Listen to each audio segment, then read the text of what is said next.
Fala, minha turma querida, saudade de vocês, estão todos bem, se cuidando, tá? Continuem se cuidando para daqui a pouquinho a gente poder estar na sala de aula de novo.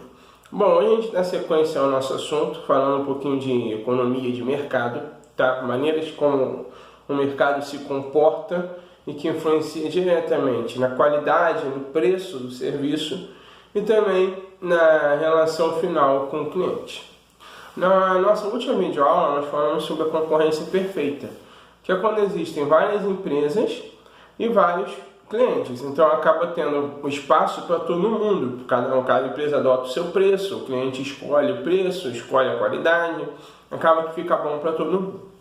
Só que nem sempre é assim que o mercado se comporta, tá? Às vezes ele toma alguns outros tipos de comportamento por diversas circunstâncias que a gente precisa estudar. Por exemplo, a nossa apostila cita um monopólio. O que é um monopólio? Um monopólio é quando uma empresa domina um determinado mercado. E aí o cliente acaba se vendo obrigado a consumir o produto ou o serviço que aquela empresa oferece.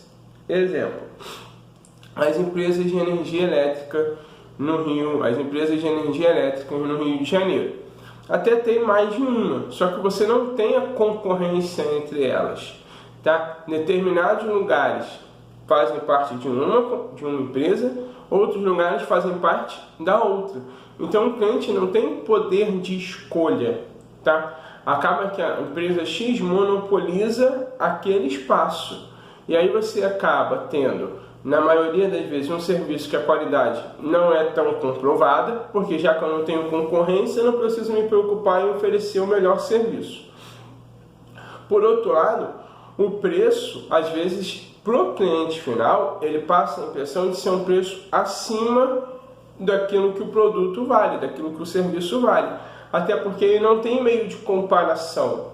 Então ele não consegue comparar se o preço é acessível, se não é. Às vezes até é, mas ele por não ter essa comparação, ele acredita sempre que está pagando mais do que deveria pagar, tá? E para as empresas que conseguem esse monopólio, normalmente são as estatais, elas acabam tendo uma margem de lucro muito grande, porque todo mundo acaba tendo que consumir dela, mesmo que tenha às vezes um número elevado de críticas. Outro tipo de comportamento do mercado é o oligopólio. O oligopólio é quando um pequeno grupo de empresas, tá, baseiam as suas atitudes uma nas outras. E aí acaba que fica, por cliente final, ele tem opções, mas opções que são muito parecidas. Exemplo, no Brasil são as redes de telefonia. A gente tem 5 redes de telefonia, tá? E vocês podem ver que os preços meio que se equivalem, as promoções são bem parecidas. Então, nós temos escolha, certo? Nós, como clientes finais, temos escolha, ok? Só que essa escolha é muito parecida. Ninguém se destaca tanto, porque quando uma cria uma promoção, as outras vêm logo atrás. Quando uma abaixa um pouquinho o preço, as outras colocam o preço abaixo também. Então, meio que elas mantêm uma uniformidade de ação, tá? Para chegar naquele consumidor, naquele cliente final. Então, esse é o oligopólio. Existem algumas outras maneiras, tá? Existe, por exemplo, o monopólio e o oligopólio são as mais famosas, mais conhecidas. Mas existe, por exemplo, a holding. O que é a holding? A holding é quando uma empresa é criada, tá, para administrar outras empresas. Como assim?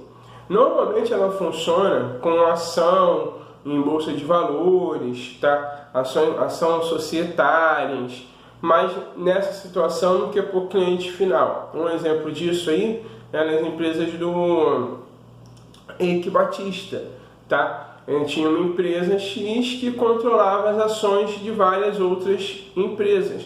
Então ele não precisa ser o dono final, basta ter a maior parte das ações de cada uma das outras empresas, e aí acaba que ele tem o poder de decisão de várias empresas, tá? Então, esse é um exemplo da holding. Tem a trust. Como é que funciona a trust? A trust é quando empresas se unem para dominar o mercado, tá? Essa trust pode ser vertical. O que é uma trust vertical? É quando são empresas de ramos diferentes, tá? Mas que elas se completam. Um exemplo, imagine que você vai vender suco de laranja, tá? Até chegar no seu produto final, passa pela produção da laranja, pelo transporte da laranja, pela transformação da laranja em suco, até chegar no mercado para o cliente final. Então imagine que as empresas que fazem parte de todo esse processo de transformação da matéria-prima até o produto final se unam, tá? Para diminuir o preço, para chegar no consumidor de uma maneira diferente, elas acabam levando vantagem. Então essa união, certo? Chama-se trust vertical. E tem a horizontal, que é quando empresas do mesmo setor também se unem para dominar o mercado, tá? Normalmente isso acontece através de, diferente do oligopólio. No oligopólio eles meio que baseiam as suas atitudes, mas não tem uma união com conformidade, tá? Não tem uma consulta, uma empresa outra, certo? Não tem, às vezes, um aspecto de união administrativa no oligopólio. No oligopólio, simplesmente eu baseio minhas atitudes no que o meu concorrente vai fazer. Na trust, não. Na trust existe meio que um acordo entre as empresas, tá? E tem o cartel, que é algo que é ilegal, que é quando as empresas se unem de forma clara para evitar a entrada de outras empresas no mercado. Então você acaba se unindo, colocando meio que ali uma concorrência desleal pelo seu poder de investimento, pela sua capacidade de chegar nos clientes, pelo preço que você é capaz de oferecer. Então você acaba que existe uma união de empresas que meio que massacram novos concorrentes, não deixem que eles cheguem no mercado. E aí acabam que, por mais que tenham algumas empresas, viram um monopólio só delas, ok? Então a gente viu aqui, monopólio, uma empresa só domina o mercado. Oligopólio, um grupo pequeno de empresas domina o mercado. A holding tem mais a ver com ação societárias, tá? Quando existe uma empresa X que controla as ações de várias outras empresas. Trust, vertical e horizontal. Vertical, quando empresas que vêm de diferentes setores, mas que fazem parte do processo de produção, se unem para conseguir chegar ao cliente de maneira mais competitiva que as outras. E a trust horizontal, que é quando empresas de vários setores, que várias empresas do mesmo setor também se unem para basear suas decisões. E tem o cartel, que é considerado ilegal, que é quando empresas se reúnem, tá, com o objetivo claro de impedir que outras empresas surjam no mercado, evitar que tenha o surgimento de novos concorrentes, ok? Bom, dando uma passada rápida, por que na nossa apostila a gente fala de socialismo, capitalismo principalmente? Por quê?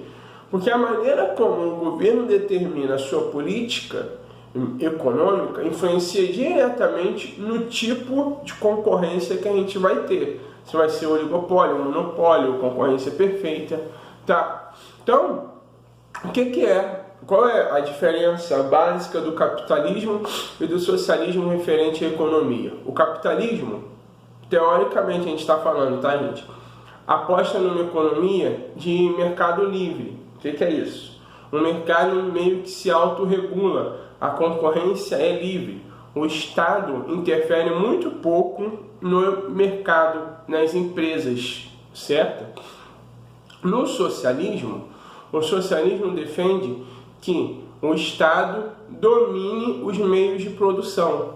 O que isso significa?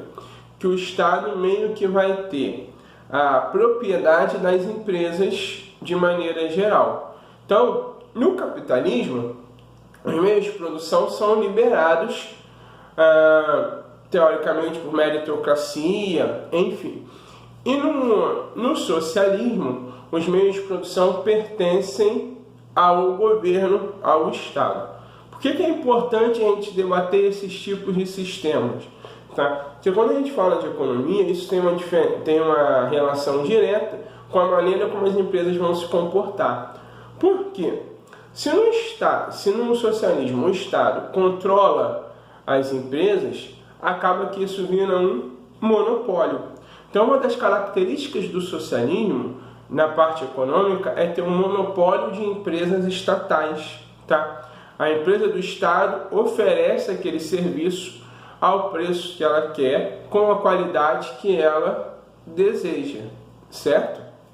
Já no capitalismo, o capitalismo defende, por natureza, que o Estado não interfira nisso. Então, teoricamente, vai surgir ali o que seria para surgir seria a concorrência perfeita. Só que a gente viu que existem outras maneiras de oligopólios, trust, que nem sempre essa concorrência feita é a concorrência perfeita. Então, a gente tem o capitalismo e o socialismo.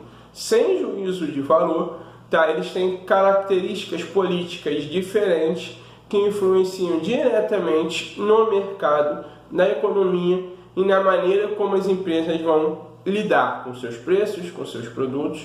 Tá? Normalmente no socialismo a empresa privada nem tem espaço ou tem pouquíssimo espaço, certo? Bom, gente, de maneira geral é isso. Fechamos nessa videoaula de hoje. Abraço, se cuidem!